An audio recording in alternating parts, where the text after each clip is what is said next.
মায়ানমারের রাখাইন রাজ্য থেকে আসা বিস্ফোরণের শব্দে আবারও আতঙ্ক দেখা দিয়েছে কক্সবাজারের টেকনাফ উপজেলা সীমান্তবর্তী বিভিন্ন গ্রামে।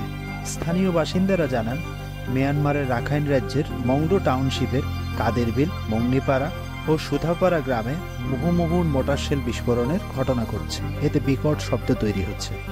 গত মঙ্গলবার রাত থেকে আবারও থেমে থেমে বিস্ফোরণে বিকট শব্দ ভেসে আছে।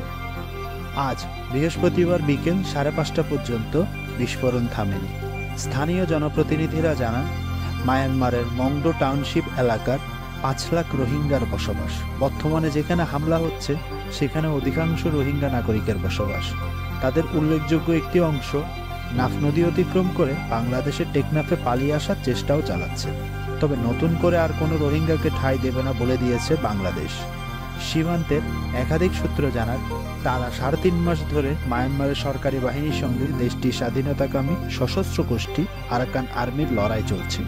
সম্প্রতি মংডো টাউনশিপের উত্তর ও দক্ষিণ পশ্চিম দিকে 2টি শহর, সীমান্তবর্তী বাহিনী বর্ডার গার্ডের 14টি সীমান্ত চৌকি, রাচিডং, বুচিডং টাউনশিপের বেশ কয়েকটি থানা ও পুলিশ ফাঁড়ি দখলে নিয়েছে আরাকান আর্মি। এখন মাংডো শহর দখলের জন্য লড়াই করছে তারা।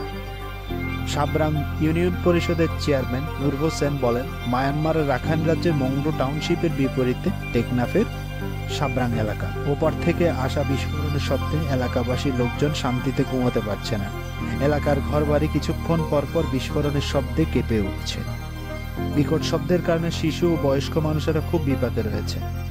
টেকনাফ পৌরসভার প্যানেল মেয়র বলেন, মঙ্গলবার রাত থেকে আবার বিস্ফোরণের শব্দ শুরু হয় টেকনাফের নাইট্যংপাড়া, চৌধুরীপাড়া, জালিয়াপাড়া, কল্যাণপাড়া, কুলালপাড়া সহ কয়েকটি এলাকার মানুষ আতঙ্কে রয়েছে।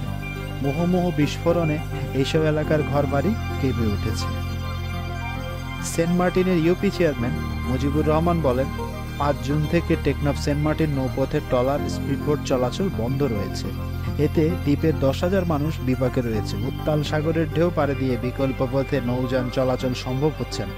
সীমান্তবর্তী এলাকার পরিস্থিতি পর্যবেক্ষণ করার পাশাপাশি বিজিবি ও কোস্টগার্ডের টহল আরও জোরদার করা হয়েছে।